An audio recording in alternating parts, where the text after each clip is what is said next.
What if you discovered your whole family made a secret group chat just to leave you out? I missed my little brother's graduation and everyone blamed me, until I found the messages that proved the truth. This is a confession about betrayal, guilt, and the day I finally set myself free. Would you forgive them or finally walk away? Watch my story to find out what really happened when I learned I was never part of the group. I was more like a second mom than a big sister. When our mom got sick, I was only 12. My little brother, Leo, had just turned 4. While other kids were out riding bikes or going to sleepovers, I was figuring out how to make grilled cheese without setting off the smoke alarm. I learned how to braid his hair before preschool and read bedtime stories with a flashlight when mom couldn't get out of bed. I didn't resent it, not really. Leo was the one person who made me feel needed in a way that didn't feel like a burden. He'd call me sissy, even in middle school, when most kids would have rolled their eyes. He used to say I gave the best hugs in the whole world. That kid could have asked me to walk across fire, and I probably would have done it. Things changed when I moved away. Not in a dramatic way, just slowly, like soft erosion. I got a decent job in the city, 2 hours away. I couldn't be there for everything, but I made it a point to visit for birthdays, holidays, random weekends. I sent Leo money when his campus job cut his hours. I helped edit his papers. I made sure he knew I was proud of him, constantly. So when I found out he was graduating from college, I was over the moon. First in our family to do it. Not even mom made it that far, she dropped out when she got pregnant with me. I texted my dad in our usual group chat, just me, him, and my stepmom, and asked when the graduation was. He said they weren't sure yet, but they'd let me know when it was confirmed. That was in March. I followed up in April. Still waiting on confirmation, he said. May rolled around, and I asked again. No reply. It annoyed me, sure, but I figured things were chaotic. They weren't always great at planning. Maybe Leo hadn't gotten his ceremony date yet. I even considered reaching out to Leo directly, but he hadn't been very responsive lately. Just one-word replies and LOLs to my long texts. I didn't want to push. Then, on a random Sunday afternoon, I opened Instagram. There they all were, my dad, my stepmom, my cousins, Leo's friends, even some distant aunt I hadn't seen since high school. All smiling. All dressed up. All there. Cap and gown. Balloons. Leo front and center. I stared at the photo so long my screen dimmed. There was even a video of Leo hugging my dad, grinning like he just won the lottery. Someone yelled, "We're so proud of you, buddy." And then a bunch of cheering. But no one had told me. No one. I felt like my chest cracked open. Not just from sadness, but from disbelief. How could he not tell me? After everything? I stared at the comment section, numb. The captions all said things like, "Proud of our graduate," and "What a beautiful day with the family." But I wasn't in the picture. I wasn't even in the damn group. I called my dad immediately. He didn't pick up the first time. Or the second. On the third try, he answered with a casual, "Hey, sweetie," like nothing was wrong. My voice shook. Why didn't anyone tell me about Leo's graduation? There was a pause, like he was buying time. Then he said, "What do you mean?" "We told everyone in the group chat." "You didn't see it?" I blinked. "What group chat?" He chuckled awkwardly. "The family one. We made it a few months ago. Everyone's in there, you, too." "No, I'm not," I snapped. "I haven't gotten any messages from a new group. You never told me anything." He started fumbling. "Well, maybe you muted it or something, your stepmom said she added you." "Stop," I said. "Just stop." I hung up. I sat there on the couch in my tiny apartment, surrounded by takeout containers and a half-folded pile of laundry, and tried to wrap my head around it. A group chat? One that I was supposedly in, but wasn't? I called Leo next. He answered with a yo, like I was just calling to say hi. I tried to keep my voice steady. Hey. Congrats. I saw the pictures. Silence on the other end. A beat too long. Then, oh. Thanks. Why didn't you tell me the date? I thought you knew, he mumbled. It was all over the group chat. I closed my eyes.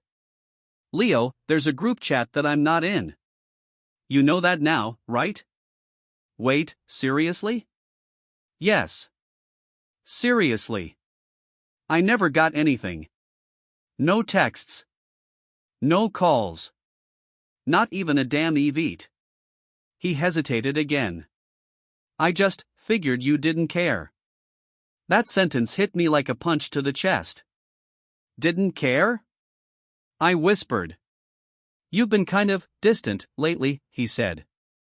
Ever since that whole thing with Dad and the trip. The trip.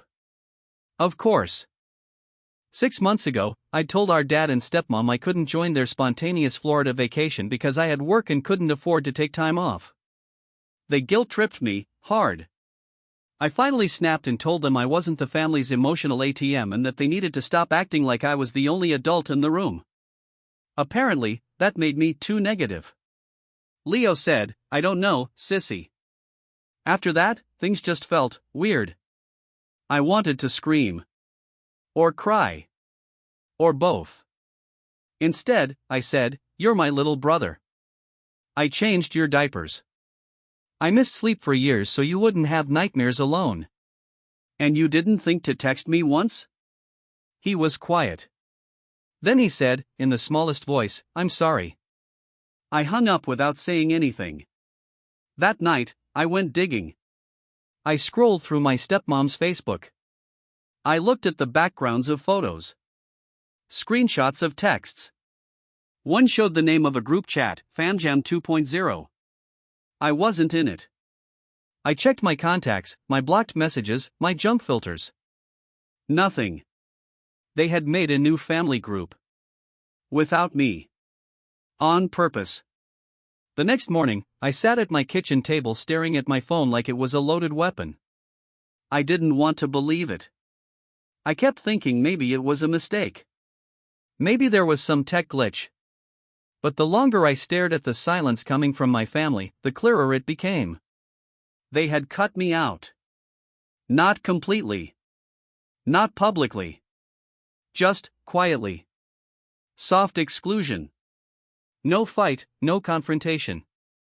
Just silence and missing information and carefully curated group chats I wasn't in. I called my cousin Danny. She'd always been the most neutral out of everyone, the type who avoided drama but kept tabs on everyone. She picked up with a wary, hey. I didn't even say hi. Was I ever added to the new family group chat? She hesitated. I don't think so. Why not? Another pause. I heard your stepmom say something about reducing tension. She thought the old chat was getting too heavy. After that thing with the trip and all. I felt my stomach clench. So the solution was to cut me out? She said it wasn't personal. I laughed, a bitter, ugly sound. They removed me from a group that plans family events. Leo's graduation. Without telling me. How is that not personal? Danny sighed.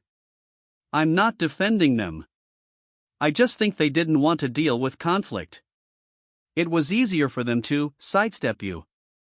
That was the word that stuck. Sidestep. Like I was an obstacle. An inconvenience. I remembered the night I called out my dad and stepmom for expecting me to fund their beach trip while I was living paycheck to paycheck. I told them they needed to respect my boundaries. That I couldn't keep being the one to fix everything while they acted like teenagers on spring break. That was the last time we spoke in that chat. A few days later, the chat went quiet. Now I knew why. They'd moved on literally to a new thread, a new narrative. One that didn't include me. I started replaying moments in my head. Christmas, when they forgot to send me the Zoom link. Dad's birthday party I never heard about. The baby shower for my cousin I somehow didn't get invited to. I'd blamed work, or time, or just assumed I was out of the loop. But now it was clear. I wasn't in the loop. They pulled me out of it. And Leo, the one person I thought I'd never lose, just assumed I didn't care enough to ask. That I was cold. That I was busy, distant, selfish. I cried so hard I thought I'd throw up. Not because they left me out, but because for the first time in my life, I realized I wasn't really part of this family anymore. Not in the way that mattered. They decided I was too negative, too honest, too inconvenient, too unwilling to play along, and instead of facing me, they just removed me. No fight. No warning. Just exile and a new chat. After that, I went into autopilot. Work, errands, laundry, groceries, everything felt mechanical. But underneath, I kept replaying the last year. Every conversation, every time I tried to stand up for myself. It wasn't just about the group chat. It was about the pattern. When Mom first got sick, nobody ever asked me if I wanted to help. I just did. I picked up Leo from school, did the dishes, tucked him in when Dad was too busy. It became normal. Even after Mom passed, I was the reliable one, the mini-mom who never complained. I became the person my family depended on, but never really saw. Years later, when Dad remarried, it got worse. My stepmom would make sly comments, "Don't be so dramatic," or "It's not that serious." Anytime I said no, even for a good reason, it was like I'd committed a crime. When I set boundaries, I was cold. When I offered to help, I was controlling. I remember one Christmas, my stepmom wanted me to buy everyone gifts even though I was barely covering my rent. When I suggested we do Secret Santa instead, she gave me that look, half pity, half disappointment. Dad just shrugged. "Don't make things difficult, kid." I always felt like I was walking a tightrope, balancing everyone else's feelings above my own. The Florida trip was the final straw. They planned it last minute and expected me to drop everything and pay my own way. I told them I couldn't afford it, that work was too busy, and got a barrage of guilt. "You're always so negative, it's just one trip, you don't care about family?" I lost my temper. I told them I was tired of being taken for granted. That their idea of family only counted when I was useful. Dad got defensive. My stepmom called me ungrateful. A week later, the family chat went quiet. I tried reaching out, apologizing for my tone but not for my boundaries. No one responded. Leo stopped texting, except for the occasional meme or random one-word reply. I thought things would blow over, that time would fix it. I told myself families have rough patches. But when I saw those graduation photos, I knew I'd been written out deliberately. Therapy became my lifeline. My therapist told me, sometimes people punish you for setting boundaries they benefited from you not having. That stung. But it made sense. I started reading books about emotional neglect. I made lists of what I would and wouldn't accept anymore. I practiced saying no in the mirror, practiced not apologizing for it. But none of that made the ache go away when Leo's face popped up on my phone background, smiling, proud, without me. The one person I thought I could never lose. I didn't cut them off completely, not at first. I told myself I could just take a step back, answer only when I felt like it, keep things polite and surface level. But that ache in my chest lingered, growing colder every day. The texts from Dad dwindled. He sent a few generic messages, random forwarded jokes, links to news stories he thought I'd like. I replied with short, pleasant answers. My stepmom sent nothing at all. Leo, though, he hovered. Sometimes he'd send a TikTok or a quick hey. But it was like talking through glass, awkward, uncertain, like neither of us knew what to say. Every so often, he'd ask if I wanted to FaceTime, but whenever I agreed, he'd cancel last minute. One Sunday, a package arrived from him. No note. Inside was a mug with a dumb inside joke from when we were kids, world's okayest sibling. I stared at it until I laughed, and then until I cried. A week later, I got a message from Leo out of the blue. I messed up. I'm sorry you missed graduation. I didn't realize until after. I thought you were just busy. I stared at the words. Part of me wanted to call him, to tell him it wasn't his fault, that I loved him no matter what. But another part, a newer, angrier part, couldn't let go of the hurt. I typed and deleted a reply a dozen times before settling on, "It's not just about graduation. But thanks." I didn't hear from him again for a while. Therapy helped. My therapist reminded me that healing doesn't mean making everyone else comfortable. I started investing in my own life, going out with coworkers, saying yes to things that made me happy, saying no to things that drained me. I realized how much of myself I'd poured into people who barely noticed when I was gone. I saw the family from a distance now, birthday pictures, Sunday barbecues, selfies with new puppies, all posted without thought, without me. I wanted to be angry, but mostly, I felt numb. It's strange to grieve people who are still alive, who still send the occasional text, but no longer invite you into the things that matter. I started building boundaries, not as punishment, but as a fence for my own heart. I made new routines, filled my weekends with books, new recipes, solo movie nights. Life went on. I started to heal, a little.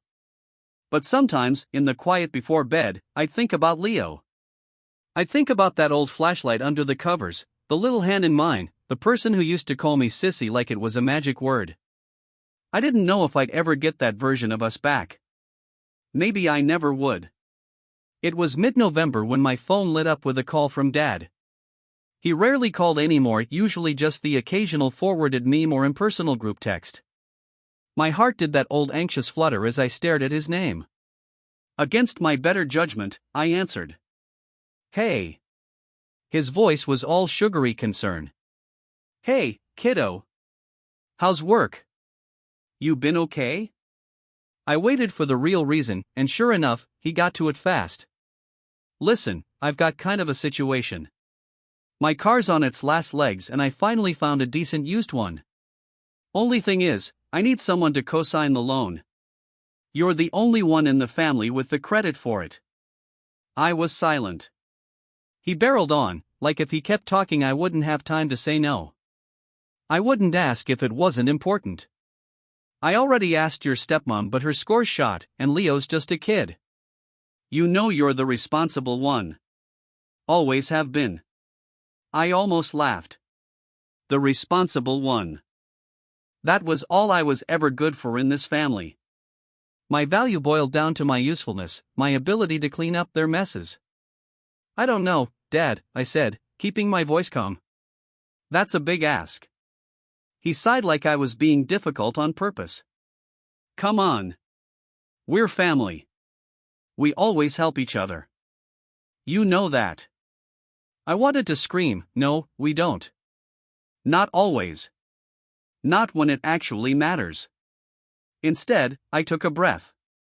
I remembered the years I'd spent being the fixer, the one everyone called when they wanted something, but never when they wanted to include me. "Did you talk to Leo?" I asked. "He's too young, doesn't have the credit history," Dad said, a hint of annoyance. "I told you, you're the only one I can count on." The weight of everything that had happened pressed down on me. The missed graduation. The group chat. The silent months where I was invisible unless they needed me. For once, I didn't feel guilty. I felt clear. I pictured Dad, sitting there expecting me to just say yes, to step back into the family role on command. And I pictured all the times I'd given more than I had, only to be left out when it mattered. I waited for the old panic to come, but all I felt was tired. "I'll have to think about it," I said finally. He let out a disappointed sigh. "Yeah, okay. But don't take too long. I really need this." I hung up and sat with the silence. I wasn't angry. I wasn't sad. I was just done. 2 days later, Dad texted again, "Any update on the loan?" As if nothing in our history mattered except this favor he wanted. I didn't answer right away. I let it sit. For once, I let him wait. That evening, I called him back. My hands weren't shaking. I felt something close to relief. He picked up quick. "Hey." "So?" I cut him off, steady and quiet. "Hey, Dad. About that loan. Sorry, I guess you didn't get my text. He hesitated. What text? I let the silence stretch, then said, oh, right. I made a new group chat for stuff like this. You're just not in it. The words hung there, echoing exactly what he and the rest had done to me. For a second, he didn't seem to get it. I heard his breath catch, just a flicker of confusion and then, maybe, a little shame. I could almost picture his face, the furrowed brow, the way he'd look at me across a room when he knew he'd gone too far but didn't want to admit it. He started to speak, that's not fair, come on, you know I need, but I didn't let him finish. I said, I can't help you, Dad. Not this time. I have to look after myself for once. I paused, feeling lighter than I had in years. Hope you understand. He sputtered a little more, tried to guilt me again, but I ended the call gently, not angry, just done.